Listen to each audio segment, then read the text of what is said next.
Olá, vamos tratar nessa aula de alguns outros exemplos de aplicações da lei de Gauss para cálculo do campo elétrico de algumas distribuições simétricas de cargas. E vamos continuar então com o caso da linha de cargas. Nós já vimos o caso da carga pontual, como a partir então da definição da distribuição de cargas e do conhecimento prévio da direção do campo elétrico e da densidade de fluxo elétrico, como definimos a superfície gaussiana, e a partir então da superfície gaussiana, calculando a carga contida no interior dessa superfície, nós podemos igualar isso ao fluxo e a partir disso então isolamos o termo que nos interessa, que é a densidade de fluxo elétrico. E vamos então ver agora o que acontece no caso de uma linha de cargas. Vamos considerar o caso da linha de cargas infinita. Então, uma linha de cargas de comprimento infinito, cuja densidade linear de cargas ρL em coulomb por metro é constante. Então, essa linha de cargas infinita colocada num sistema de coordenadas x, y, z, nós podemos definir então aqui o nosso sistema de coordenadas e a carga distribuída de maneira então uniforme, carga positiva. Como é a densidade de fluxo elétrico em um determinado ponto? Qual é o valor de D, então, a uma certa distância dessa linha infinita de cargas? Essa que é a questão. Então, primeiro ponto a se analisar utilizando a definição da lei de Gauss é a seguinte: temos conhecimento prévio da direção do campo elétrico produzido por essa linha infinita de cargas? A resposta é sim, nós temos. O campo elétrico no entorno desse fio aponta na direção do vetor unitário Aρ de coordenadas cilíndricas. Então, a simetria dessa distribuição de cargas produz um campo elétrico com característica cilíndrica. Então, esse campo elétrico, dada uma certa distância ρ do fio, já utilizando então a coordenada ρ como sendo a distância até o fio, produz um campo elétrico nessa direção. Então, D é igual a um dρ na direção do vetor unitário Aρ de coordenadas cilíndricas. Isso nós precisamos conhecer, mesmo que nós ainda não saibamos quem é dρ. É o nosso objeto de cálculo aqui, é isso que nós queremos encontrar. A pergunta é, uma vez definida a simetria cilíndrica, qual é a superfície fechada que nós vamos construir passando por esse ponto, de tal maneira que a superfície ou tenha ds que são na mesma direção do vetor da densidade de fluxo elétrico D, ou perpendiculares a D. Aqui surge uma questão interessante que é a seguinte: o fio é infinito. E se o fio é infinito e nós construirmos uma superfície fechada no entorno desse fio, nós não teremos condições de abranger todo o fio. Além disso, o valor da carga de um fio infinito, a carga total é infinita. Então isso produziria para nós um problema sério de cálculo. O que nós podemos fazer nessa situação é o seguinte: nós podemos considerar uma superfície finita e, nesse caso, um cilindro de comprimento L atende bem o nosso problema. De que maneira? Vejam o seguinte: se nós construirmos um cilindro cuja parede externa passa pelo ponto onde nós queremos calcular o campo, nós temos o seguinte. Vamos desenhar esse cilindro, que tem então um determinado comprimento finito. Essa será a nossa superfície gaussiana.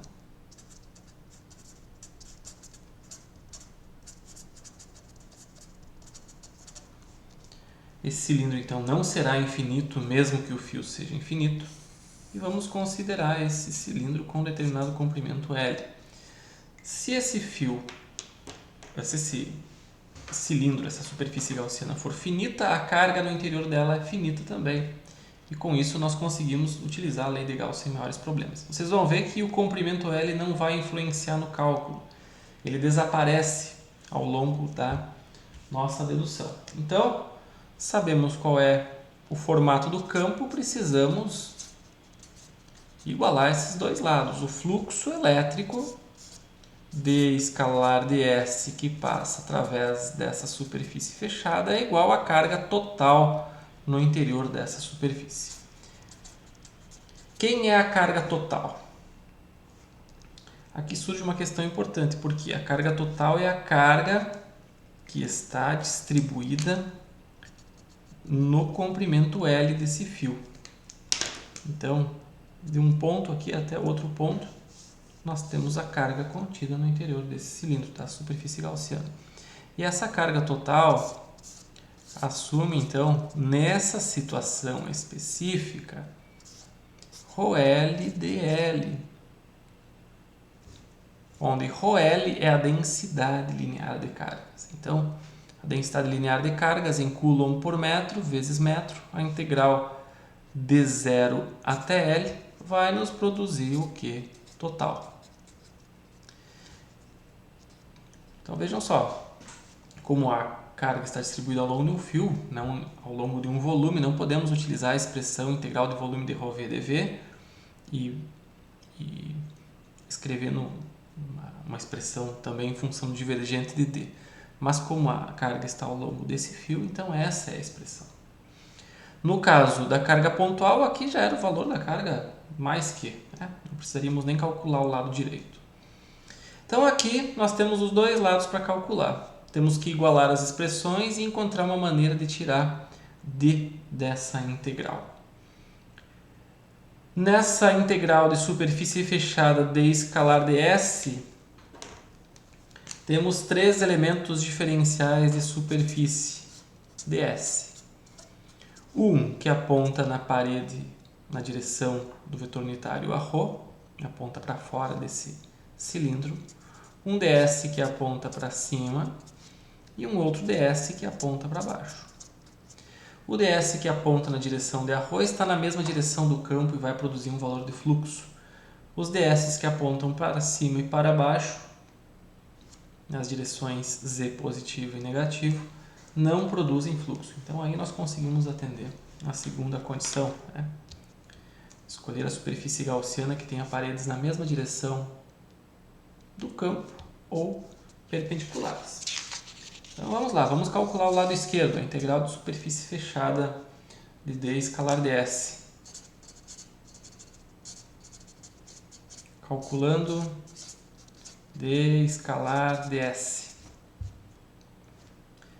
Temos três integrais, uma delas a da parede externa. Vamos colocar assim, parede externa do cilindro. Na parede externa, temos uma integral que é de ρ, que nós ainda não sabemos quem é, na direção a ρ. Produto escalar. O ds que representa essa parede externa tem um comprimento de arco ρ de φ dz, na direção a ρ. Então aqui tem um termo que é ρ de φ dz na direção a ρ.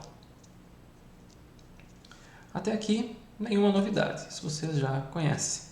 Então fica de ρ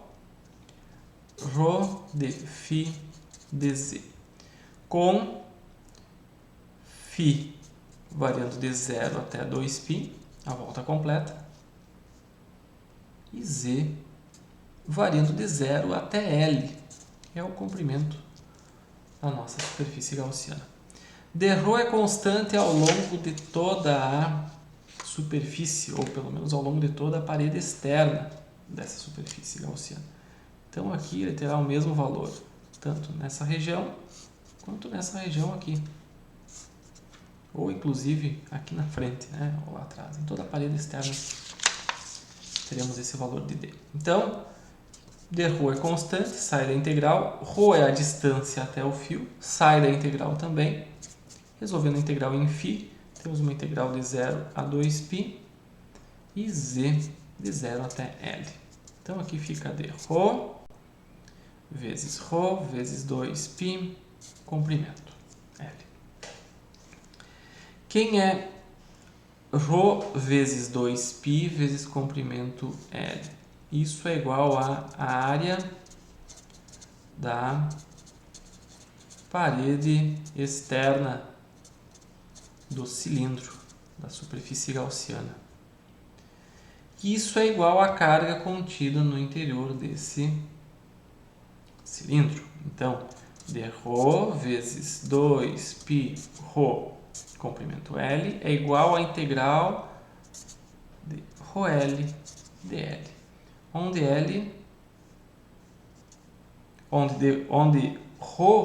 ρL é constante, sai da integral, e o dL, que representa um comprimento infinitesimal, na verdade é um dz,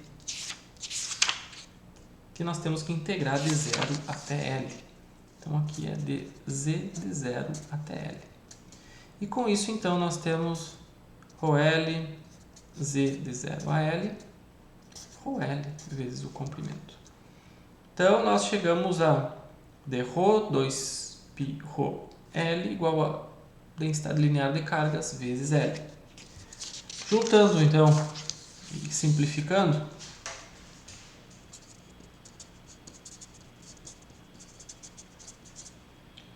nós chegamos à seguinte expressão.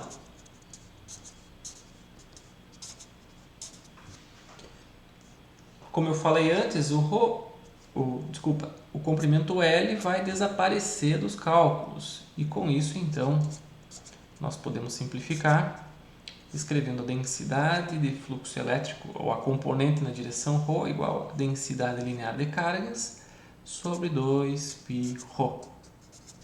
O que leva, então, a dizer que D, agora escrito na forma vetorial, é ρL sobre 2π ρ, na direção do vetor unitário a ρ, Coulomb por metro quadrado. Então aqui nós temos uma expressão, o valor já esperado, né? Lembrem que esse valor ρL sobre 2π, ε0 ρ na direção a ρ já foi obtido anteriormente para a intensidade do campo elétrico, né? Se D é igual a ε0 vezes Z, então E é igual a D sobre ε0 e a intensidade do campo elétrico, então fica ρL sobre 2π ε0 ρ, volt por metro. Então vejam como o cálculo fica bastante simplificado. Dada a simetria na distribuição de cargas, nós utilizamos a lei de Gauss e notamos então que esse 2π ρ aqui vai dar uma ideia de comprimento da circunferência que passa pelo ponto onde nós queremos calcular o campo elétrico, né? Essas simetrias aparecem muito em eletromagnetismo. O termo 4π R ao quadrado relacionado à área da superfície esférica, no caso da carga pontual, e aqui esse termo 2π ρ vezes a altura, que dá uma área da superfície externa do cilindro, dão uma medida, dão uma característica de simetria, né? Uma simetria com relação a alguns sistemas de coordenadas. No caso das cargas pontuais, sistema de coordenadas esféricas. Aqui na distribuição de cargas ao longo de um fio infinito, uma simetria cilíndrica. Vamos seguir com alguns outros exemplos, distribuições de cargas em superfícies e em volumes, e vocês vão vendo que a aplicação do método, seguindo esse passo a passo, tem uma resolução, um cálculo de campo elétrico muito mais simples do que se utilizando a lei de Coulomb. Como fica então um gráfico descrevendo o módulo da densidade de fluxo elétrico em função da distância que se está do fio? Aqui então fica ρL sobre 2πρ, um decaimento 1 sobre ρ, que é a distância. Então aqui no eixo vertical nós colocamos o módulo de D, no eixo horizontal a distância ρ. Então com isso nós notamos que o decaimento é dado em função então da densidade linear de cargas sobre 2πρ. Então isso dá uma ideia de como é o enfraquecimento do campo quando se está afastado desse fio. Característica então importante é essa relação 1 sobre ρ, né? Diminuindo então o campo elétrico, a densidade de fluxo elétrico com a distância.